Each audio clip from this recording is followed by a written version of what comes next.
그래서 제가 여기 오늘 그래서 창업 관련된 얘기를 하고 이런 데 있어가지고 지금 창업을 생각하시는 분 몇 분 되세요? 한번 손 한번 들어봐 주시면. 창업을 해야 되겠다. 오케이. 네, 한 뭐 20% 정도?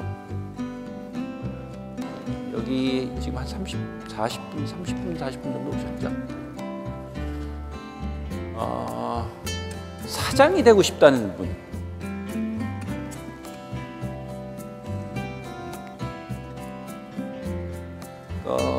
되게 이제 창업하고 사장이 되겠다는 분이 같은 분 적이네요. 그러면 창업은 안 한다 치더라도 사장이 되고 싶은 사람은 또 없어요?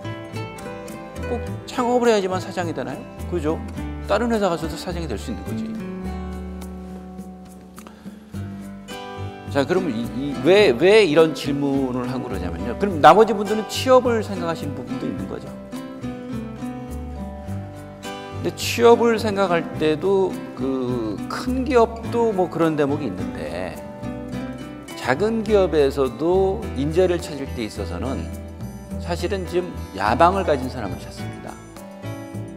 야망이라 그랬을 때 뭐 저 표현이 어떨지 모르겠지만은 어떤 면에서는 꿈이 있는 사람 또 내지는 정말 내 이 회사에서 사장 한번 돼보고 싶다 이런 사람을 찾습니다. 왜 그러냐면은 목표가 있는 사람은요 그 과정 자체를 굉장히 충실하게 그 자기 걸로 만들어가고 그러면서 자기 실력을 역량을 키웁니다. 그게 조직에도 도움이 되거든요.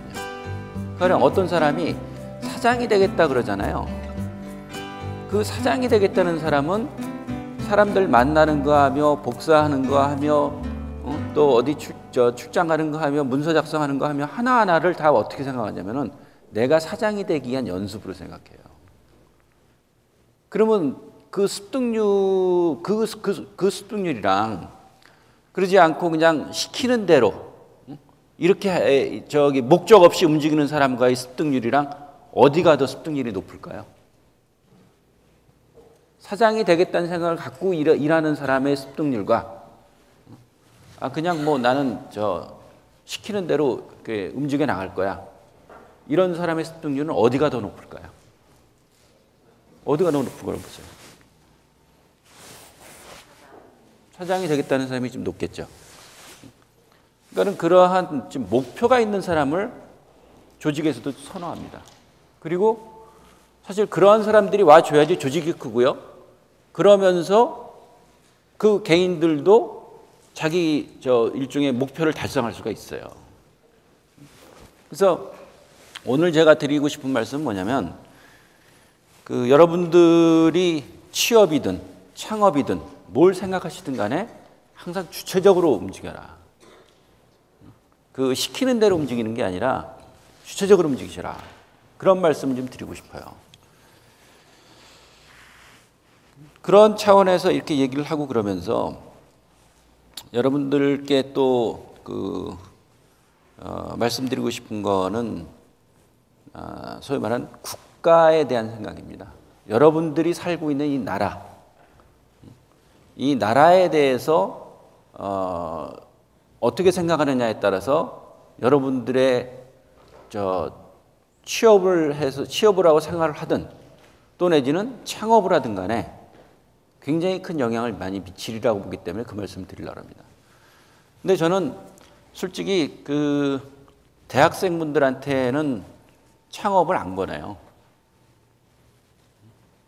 왜냐하면은 아직 조직에 대해서 잘 모르시기 때문에 지금 이 단계에서 창업하게 되면은요, 키워봤자 구멍가게가 될 확률이 높고요.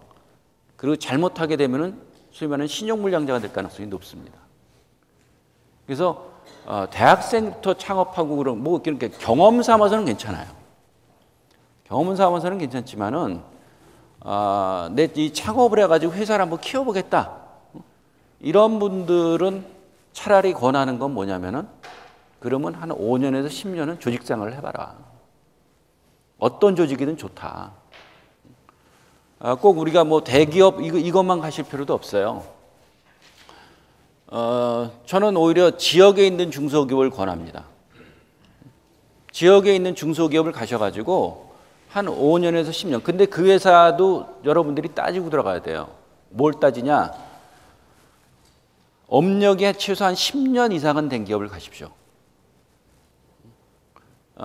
이게 참 죄송한 얘기지만은 이게 그래서 창업한 사람들이 살아남기가 힘든다는 거예요. 왜냐하면 일단 권할 때부터 창업한 지 업력이 10년 이상 된 회사를 가라 그러지, 가라 그러니까 그럼 10년 미만 된 회사는 어려워지잖아요. 인재가 안 들어오니까. 이만큼 창업 환경이 어려워요. 그러면은 왜 업력이 10년 이상 된 회사를 가라 그러냐? 대개 우리나라가요, 기업의 수명을 봤을 때 5년 내에 망하는 회사가 80%입니다. 그러니까 기업은 매일매일이 이 승부의 시간이기 때문에 기업의 업력 이퀄 그 회사의 내공이라고 봐도 돼요. 그럼 여러분들이 지금까지 살아온 것이 여러분들의 내공이듯이 그 기업의 업력과 내공은 비슷하다고 보시면 됩니다. 그런 가운데서 5년 되면서 망하는 회사가 한 80%가 돼요. 그래서 여러분들한테 드리고 싶은 거는 여러분들이 가서 트레이닝을 하기 위해서는 한 10년 정도 된 회사에 가셔가지고 거기에서 최소 5년에서 10년은 버티십시오. 근데 그 버티는 게 수동적으로 버티는 게 아니죠, 그거는. 내가 여러분들 분명히 아까도 우리들이 나누고 그랬지만은 가실 때 목표를 갖고 가세요. 내가 이 회사에서 사장이 되겠다는, 들어가는 회사에서 사장이 되겠다는, 또 내지는 내가 여기에서 창업을 하겠다는, 이 회사에서 그거 익힌 걸 기반으로 창업을 하겠다는 그런 목표를 갖고 가세요. 그런 목표를 갖고 가게 되면은 하루하루가 여러분들한테 있어서의 정말 학습입니다. 저희가 지금도 수습사원들 트레이닝을 시키고 있는데요. 사실 여러분들 같은 경우 이렇게 대학에서 배운다 그러지만은 기업 입장에서는요, 대학에서 배운 거 별로 소용없어요. 제로 베이스로 다시 가르칩니다. 대학에서 배워가지고 뭐 이렇게 별로 기업에 이렇게 써먹이는 게 별로 없어요. 제로 베이스 다시 익히는데 여러분들이 그러니까는 기업을 가가지고 학습을 한다는 생각을 갖고 한 5년에서 10년 정도를 이렇게 하시게 되면은, 그러면서 그걸 여러분들 걸로 만들게 되면은 여러분들의 인생이 굉장히 즐거워질 수 있습니다. 자, 최근에요, 재미있는 그 통계가 하나 나왔어요. 뭐냐면은, 우리나라의 50대 창업자가 지금 굉장히 많아지고 있다랍니다. 그 중에서 50대 창업자의 3분의 2가 여성이래요. 이게 의미하는 게 뭘까요? 그리고 그분들의 업종은 주로 식당이라든가 피부 미용이라든가 뭐 커피숍이라든가 이런 쪽이래요. 자, 50대 여성, 또 이런 창업을 소위 말하는 생계형 창업이라고 그러더라고요. 식당이라든가 이런 저기를 이런 생계형 창업, 세 가지 키워드가 의미하는 게 뭘까요? 제가 61년생입니다. 우리나라에서 55년에서 63년생, 그 사이를 베이비 부모라고 그래요. 제가 61년생이기 때문에 올해 50이죠. 우리나라에는 51세고. 소위 말하는 베이비 부모들의 은퇴가 시작됐다는 얘기입니다, 지금. 근데 베이비 부모가 은퇴를 하게 되면서 남자들이 소위 말하는 명예퇴직 같은 걸 하게 되면서 남자들이 새로운 직업이 안 되니까 여자들이 이제는 생계전선에 나왔다는 얘기예요. 근데 그 여자들이 하는 일들이 되게 뭐냐면은 식당 같은 일들 한다는 거예요. 그러면 그 소위 말하는 생계형 창업에 있어서의 성공률이 어느 정도냐? 어느 정도일 것 같으세요? 생계형 창업을 했을 때. 그리고 지금 학생들 같은 경우에도 생계형 창업을 할 가능성이 높아요. 나는 뭐 카페 하겠다. 난 뭐 커피숍 하겠다. 뭐 이런 분들도 없지 않을 수 있으라고 그러는데, 그런 생계형 창업의 성공률이 몇 퍼센트 정도일까? 어느 정도라고 생각하세요? 60%나 70%요? 어떠세요? 한번 말씀해 보시죠. 방금 오셔가지고, 예? 방금 오셔가지고 잘 모르시겠다고? 옆에 분은 어떠세요? 70%요. 70% 되면 굉장히 높은 거죠. 50%가 안 됩니다. 6개월 내에 반 이상이 접어요. 이건 그러니까 실패 확률이 굉장히 높은 거예요.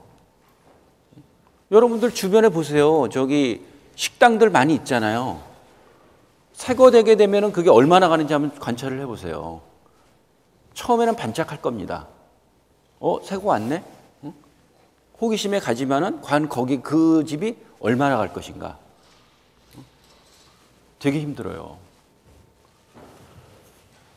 생계형 창업이 왜 힘드냐면요. 노하우가 없기 때문에 그래요. 그냥 준비 없이 창업했기 때문에 또 그게 기존에 있는 저 사람들과의 경쟁이 굉장히 치열하기 때문에 거기서 살아남기 힘들어요. 근데 이것 자체는 굉장히 좀 안타까운 현실입니다. 왜 안타까운 현실이냐? 자, 그분들이 소위 말하는 중산층 사람들일 가능성이 높아요. 근데 창업을 할 때 그 사람들이 자기의 어떤 여유 자금을 갖고 할까요? 그러니까 이게 일종의 인생에 있어서의 거의 새로운 도전이기 때문에 굉장히 많은 자기가 동원할 수 있는 자원들을 다 그 에너지를 모아가지고 창업을 할 가능성이 높겠죠. 여유 자금을 갖게 하는 게 아니라. 근데 그러다가 문을 닫게 된다고 생각해 보세요. 그러면 그 집에는 그게 타격이 될까요? 안 될까요? 타격이 되겠죠. 자, 그래서 중산층 사람들이 많이 이렇게 창업을 했는데 문을 닫게 됐어요. 그래서 그 사람들의 그 어떠한 생활 수준이 낮아지게 됐어요. 그러면은 국가 전체적으로 경제가 돌아가는데 도움이 될까요? 안 될까요? 중산층의 숫자가 줄어드는 셈이 되죠. 그럼 국가적으로 그게 도움이 될까요? 안 될까요? 굉장히 국가도 힘들어지게 됩니다. 그러면 이게 전체적으로 이제는 경기가 침체된다는 얘기들이 나오게 되면서 그러면서 또 취업도 안 되게 되고 여러 가지 이제 악순환들이 시작되는 거겠죠. 자, 그럼 우리가 이걸 생각해 봐야 되는 거예요. 왜 그렇다면은 50대에 있는 사람들이 그동안의 사회 경험을 활용하지 못하고 아무나 할 수 있다고 생각하는 생계형 창업으로 가는가? 그 얘기는 뭐냐면은 직장 생활을 하는 가운데서 자기만의 특징이란 차별성 있는 아이템들을 못 잡았다는 얘기입니다. 그러면 왜 그렇게 됐느냐? 아까 말씀드렸지만 회사 생활을 하고 그럴 때, 조직 생활을 하고 그럴 때 목적 없이 그냥 한 거예요.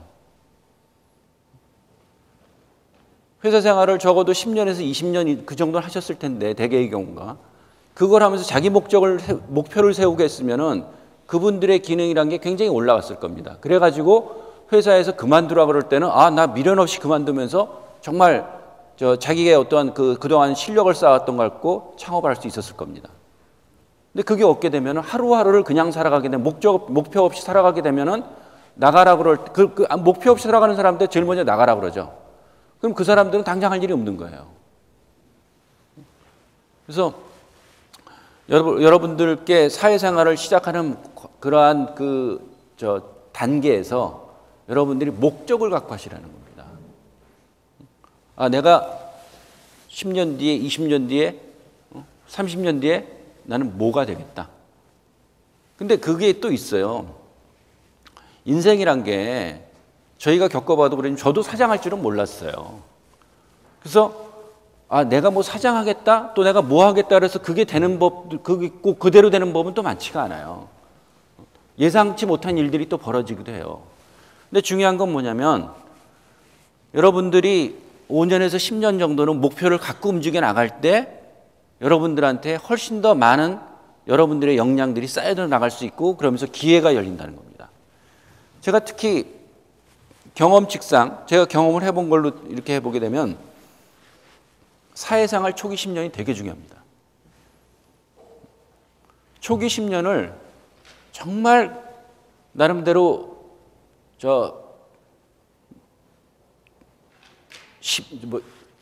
아주 강한 트레이닝을 해야 돼요. 10년 동안은 치열하게 살아야 돼요. 그래야지 그 사람들한테 다른 기회가 줍니다. 그리고 대개 이제는 우리가 사회생활하는 게 20대 후반에서 30대가 이렇게 될 텐데 30대 10년이라고 생각을 해보시죠. 30대 10년을 치열하게 한 사람한테는요, 40대에 그 사람이 승진이 되고 새로운 기회가 열립니다. 그래가지고 우리 인생으로 봤을 때 50대가 자기를 거의 어떻게 그 자기 에너지를 확 꽃피울 수 있는 시기거든요. 그리고 60대 같은 경우는 이제 그 다음서부터는 이제 그거를 접는 시대고. 그렇게 되는데 30대 10년 동안에 초기 10년에 치열하지 못하잖아요. 그렇게 되면 40대의 기회가 안 주어져요. 30대 여러분들의 에너지가 있을 시기에 제가 이제 50대라고 말씀드렸지 않습니까? 50대 입장에서 뒤를 돌아보게 되면은요, 30대가 제일 에너제틱해요. 그때는 정말 뭘 해도 피곤하지가 않아요. 여러분들이 느끼는 젊음 자체가 그래요. 그래서 그때 열심히 해가지고 아주 치열하게 살아가지고 여러분들이 실력을 올려놓잖아요. 그럼 이게 마치 이런 거예요. 우리가 산을 등산할 때, 산 꼭대기를 한번 쫙 올라가 버리고 나면은, 그런 다음에는 뒤에 산들이 우리가 계속 그 산을 타고 간다 치더라도 올라갔기 때문에 내려봤자 뭐 한 100m, 또 올라가게 되면 또 한 뭐 100m, 50m. 그러니까 올라간 다음에는 그 위에 그 능선을 탈 때 있어가지고 그다지 높나미가 높지 않잖아요. 그러니까 산을 쉽게 탈 수 있잖아요. 그러니까 초기 10년 동안 여러분들이 치열하게 해가지고 여러분들의 실력을 확 올려놓으면요, 그 다음 인생이 편해집니다. 그런데 되게 이제는 초기 10년 동안에 있어가지고는 내가 대학 때 이렇게 취업하느라고 힘들었고 그랬으니까 회사 들어가가지고는 뭘 하고 뭐 시간을 보낼까? 휴가를 어디로 갈까? 휴일은 어떻게 보낼까? 이러한 그 어떠한 개인에 있어서의 그 여가 생활 이런 데 초점을 맞추는 사람들이 일부 있는 것 같아요. 근데 그렇게 되면은요, 초기에 그게 가능해요. 근데 그렇게 되면 그 사람한테 실력이 안 붙습니다. 그러면 그 이후의 생활들은 굉장히 피곤해지게 돼 있어요. 그래서 인생으로 봤을 때 초기 10년, 그러니까 사회생활 초기 10년 또 내지는 인생으로 봤을 때 30대 10년을 치열하게 살 필요가 있다. 근데 그런 과정 속에서 그 치열하게 살기 위해서 필요한 것 중에 하나가 뭐냐면 자기 목표를 갖는 거다. 그래서 막연하게 이렇게 내가 뭐가 되겠다 이런 것도 나쁘진 않아요. 그렇지만 보다 좀 더 구체적으로 자기 목표를 세워가지고 가령 내가 저 같은 경우는 그랬어요. 제가 언론계 생활을 하고 그러면서 저는 중앙일보에서 기자 생활을 했는데 저는 동북아 전문가가 되겠다 그런 생각을 했댔어요. 결과적으로는 동북아 전문가가 안 됐어요. 하지만 동북아 전문가가 되겠다는 생각을 갖고 나름대로 10년 계획을 세웠댔어요. 1어를 공부하고 중국어를 공부하고 또 러시아어도 공부하고 뭐 이런 식으로 이렇게 하고 어학도 공부하고 외국도 가보고 이런 계획을 세웠었는데 결과적으로는 그대로는 안 됐어요. 하지만은 일본어를 공부를 하고 그러다 보니까 일본 연수의 기회가 왔고 일본 연수의 기회가 있어가지고 갔다가 거기에서 많은 사람들을 만나가지고 한국에 와가지고 제가 지방이란 데를 생각하지 않았었는데 지방에 와가지고 지금 일하고 있고 또 새로운 기회들이 생기더라고요.